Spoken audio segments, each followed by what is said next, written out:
اشتیاق خان صاحب، intra party election ہوئے ہیں تحریک انصاف کی، تبدیلی لے آئی ہے، نیا چیئرمین منتخب کر لیا ہے رجسٹرڈ گوہر خان۔ الیکشن کمیشن نے فیصلہ دیا وہ حقائق سے ہٹ کے عمران خان کو کرنا ہے تو اس کو دیکھیں کہ اس ملک کے لیے کیا کیا ہے۔ اگر الیکشن سیکھنے ہیں نا تو وہ سیکھیں وکلا کے الیکشن سے۔ پارٹیوں کو بیلٹ پیپر سے نکال کے کبھی الیکشن آپ کر نہیں سکتے، کروا نہیں سکتے۔ کبھی اتنے کیسز ایگزیکٹوز کے اگینسٹ جتنے ہمارے پاکستان میں، کون سے پارٹی الیکشن، وہ تو دیکھیں اپنے انداز میں الیکٹ ہو گیا، جمہوری انداز سے ہونا چاہیے، مناسب وقت دیا جاتا ہے، اسٹاپ گیپ ارینجمنٹ کیا گیا ہے۔ السلام علیکم ناظرین، آپ دیکھ رہے ہیں پروگرام کیپٹل اسپیشل گپ شپ۔ پروگرام میں آج ہمارے مہمان ہیں Ishtiaq Khan, Lahore high court bar association کے صدر ہیں۔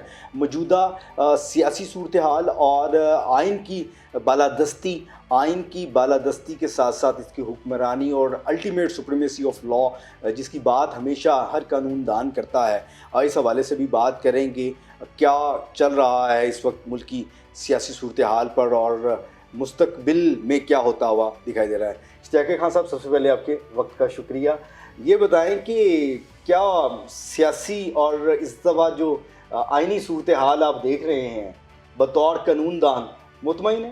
ہوپ ہمیشہ اس معاشرے کے لیے آزاد عدلیہ رہی ہے، اور دوسری ایکسپیکٹیشن میڈیا سے ہوتی ہے کہ وہ اصل حقائق جو ہیں وہ عوام کے سامنے تک رکھا جائے۔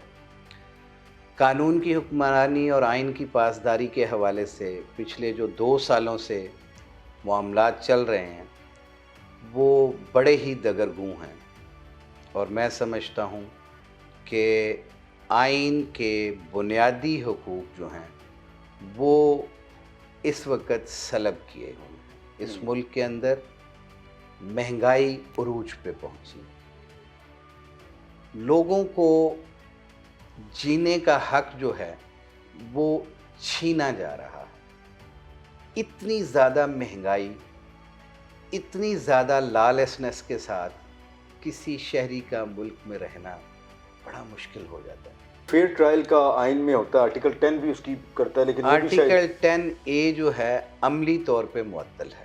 آج عملی طور پہ Lahore high court bar association کے صدر واضح طور پہ کہہ رہے ہیں کہ اس وقت نہیں ہے فیئر ٹرائل نہیں۔ آئین معطل سمجھ لیں، میری رائے کے مطابق تو آئین بھی پریکٹیکلی معطل ہے۔ مکمل کی بات کر رہے ہیں؟ میں پورے آئین کے معطل ہونے کی بات کر رہا ہوں۔ وہ اس لیے کہتا ہوں کہ جب عدالتیں بنیادی حقوق کے اوپر فیصلہ کرتی ہیں تو ایگزیکٹوز جو ہیں وہ اس پہ عمل درآمد کرنے کے پابند ہوتے ہیں، لیکن اس پہ عمل درآمد نہیں کیا جاتا بلکہ اس کو فرسٹریٹ کیا جاتا ہے۔ فرسٹریٹ ہر انداز میں ہو رہا ہے، نئے ایف آئی آرز دے کے، پرانی ایف آئی آرز میں لوگوں کو فکس کر کے، ان کو قانون کی ایک منشا ہوتی ہے کہ اگر ایک شخص کے خلاف 10 پرچے ہیں تو آپ ان 10 پرچوں میں ایک ساتھ انویسٹیگیشن کریں گے، ایک دفعہ ہی ریمانڈ، ایک دفعہ گرفتاری ہوگی، گرفتاری کے بعد ایک ہی میں ریمانڈ ہوگا، ریمانڈ باقی سارے مقدمات میں اسی طرح سے چلے۔ ایک شخص بکری چور، ایک شخص چھوٹے سے جرم میں جب ملوث ہوتا ہے تو اس کو اگر وہ فیوجیٹو آف لا ڈکلیئر ہو جاتا ہے، پی او ڈکلیئر کر دیا جاتا ہے، جسے کہا جاتا ہے اشتہاری ہو گیا، تو اس کو جو آرڈنری ریلیکسیشنز قانون کے اندر موجود ہے نا، تو عدالتیں کہتی ہیں he is not entitled for that. لیکن جب کوئی بڑا، جب کوئی طاقتور یہ ساری چیزیں کرتا ہے تو پھر وہ نظائر، وہ اصول پسے پشت ڈالتے ہوئے فیصلے آنے شروع ہو جاتے ہیں۔ عدالتوں نے فیکٹس اور قانون کے مطابق چلنا ہوتا ہے، اور جو ریکارڈ ان کے سامنے ہوتا ہے ان کے مطابق فیصلے کرنے ہوتے ہیں۔ جب اس سے ہٹ کے کوئی عطائیں ہونا شروع ہو جائیں تو پھر لوگ اس پہ سوالیہ نشان اٹھاتے ہیں۔ ہماری عدالتوں پہ آج یہ سوالیہ نشان اٹھے ہوئے ہیں۔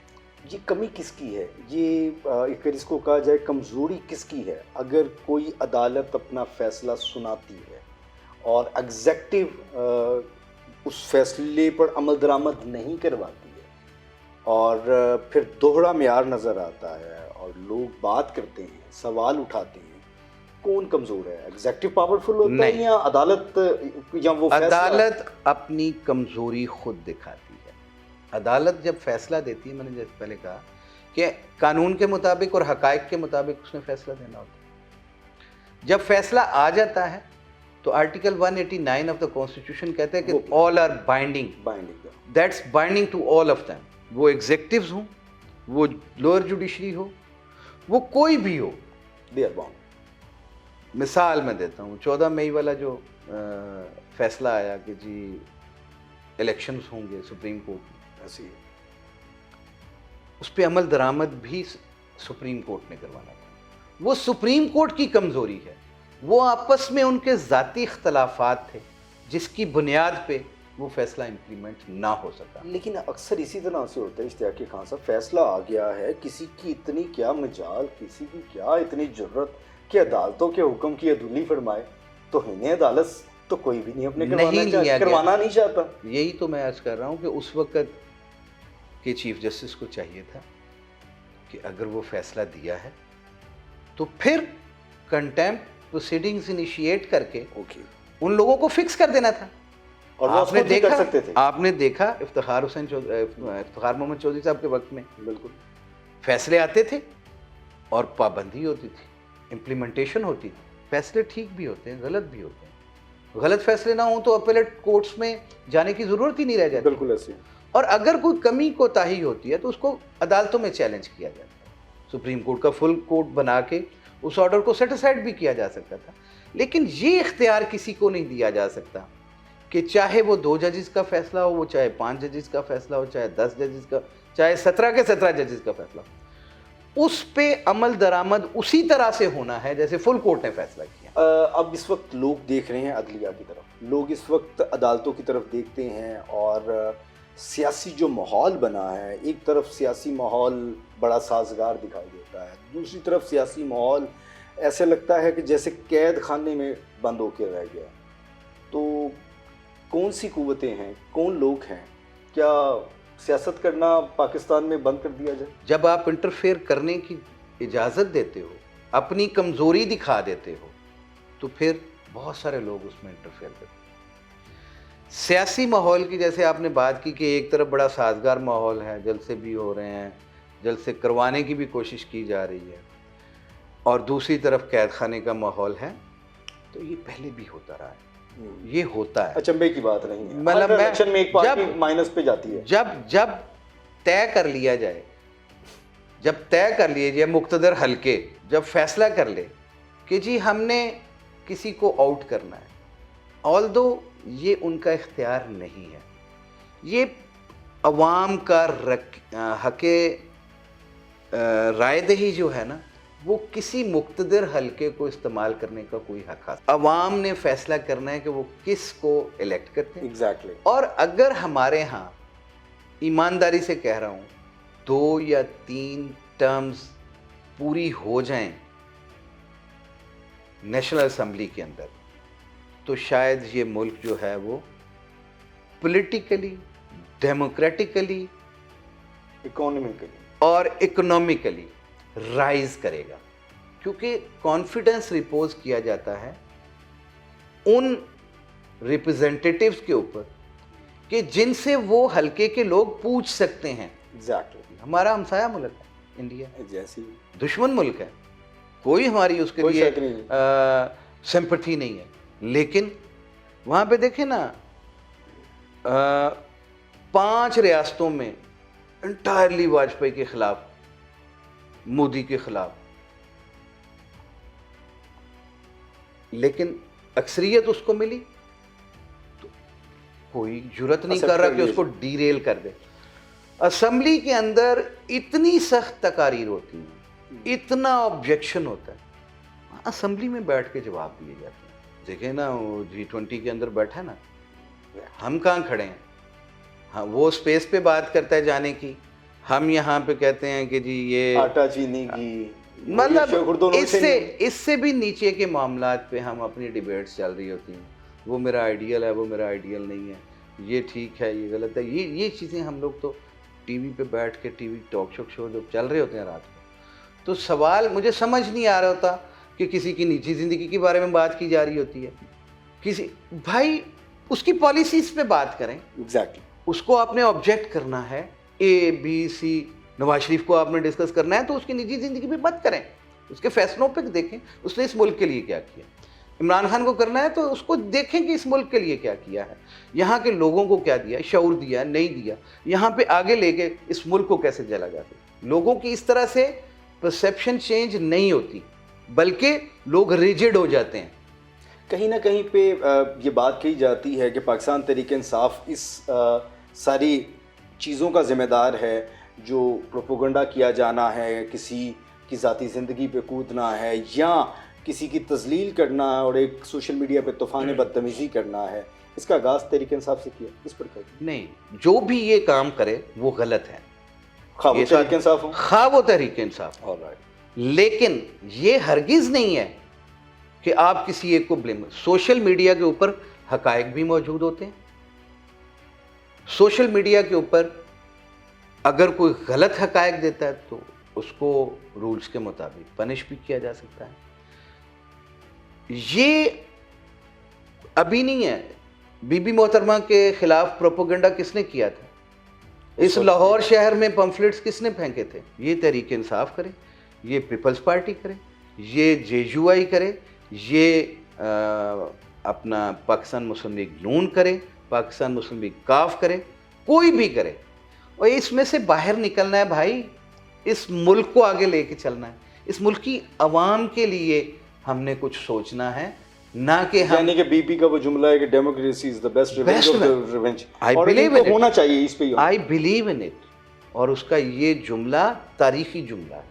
عمران خان سے میرے لاکھ اختلافات ہو سکتے ہیں, نواز شریف سے اختلافات ہو, لیکن عمران خان کا یہ کہ اس ملک کے نوجوانوں کو شعور دینا, رائٹ آف ووٹ کی اہمیت اجاگر کرنا, عمران خان کا کریڈٹ ہے. انٹرا پارٹی الیکشن ہوئے ہیں تحریک انصاف کے, اور آپ کی جماعت نے اپنا نیا جو ہے ایک تبدیلی لے آئی ہے, نیا چیئرمین منتخب کر لیا, برسٹر گوہر خان, کیا کہیں گے اس پہ؟ دیکھیں, پہلی بات تو یہ ہے کہ میرا آبجیکشن یہ ہے کہ جو الیکشن کمیشن نے فیصلہ دیا وہ حقائق سے ہٹ کے, جس میں انہوں نے کہا کہ اگلے 20 دنوں کے اندر اندر آپ نے الیکشن کروا کے تو اپنی پارٹی کو دوبارہ سبمٹ کرنا ہے. ایسے نہیں ہوتا. جب آپ کسی کو گرل کریں گے, جب آپ کسی کو فکس کریں گے, عمران خان اس وقت بیہائنڈ دا بار ہے, اس کو آپ کہتے ہیں کہ وہ سزا کی زد میں آتے ہوئے چیئرمین پارٹی نہیں رہ سکتے ہیں. لیکن 5 سال بعد یہ ہونے ہوتے ہیں نا intra party election. Intra party election ہماری پولیٹیکل پارٹیز میں جس طرح سے ہوتے رہے ہیں, جو جس طرح سے انٹرا پارٹی الیکشنز کے ریزلٹس وہاں جمع کرائے جاتے ہیں, سرمنی ہوتی ہے, جمع کرائے جاتے ہیں, وہ ہم سب کے سامنے ہے. سرمنی ہوتی ہے, باقی تو بلا مقابلہ ہوتا ہے کسی بھی پارٹی کے اندر. جب شہباز شریف صاحب کو نواز شریف صاحب نے صدر نامزد کیا تھا, کون سے intra party election? I was there, اسی طرح ہی ہوتا ہے. کون سے پارٹی الیکشن؟ ہاں, پارٹی الیکشنز ہوتے ہیں, جیسے تحریک انصاف نے آج سے بہت سال پہلے کروائے. 2011-12 میں انہوں نے 12-13 میں پورے الیکشنز ہوئے تھے. ٹھیک ہے جی, الیکشنز ہونے چاہیے. اسی طرح سے سیاسی ورکر کو موقع ملتے آگے آنے. اب جب آپ ان کو فکس کریں گے تو پھر وہ کہیں گے نا کہ ہم ان کو نامزد کر رہے ہیں. پارٹی ورکرز جو ہیں وہ چیئرمین نے اس کو نامزد کیا, اور اب آج دیکھ لیں گوہر چیئرمین منتخب ہو جائے. میں اگر اس کو یوں سمجھوں, جمہوری انداز سے ہونا چاہیے تھا. بالکل جمہوری انداز سے ہونا چاہیے تھا. بے شک گوہر خان بنتا یا کوئی اور بنتا, پھر اس کے لیے مناسب وقت دیا جاتا ہے. پھر اس کے لیے یہ تلوار نہیں لٹکائی جاتی کہ جی اگر آپ کے یہ الیکشنز نہ ہوئے تو آپ کی پارٹی یا بلہ بیلٹ پیپر سے آؤٹ. بالکل. یہ تو دیکھیں ایک سٹاپ گیپ ارینجمنٹ کیا گیا ہے. یہ کوئی مستقل پارٹی چیئرمین تو نہیں ہے.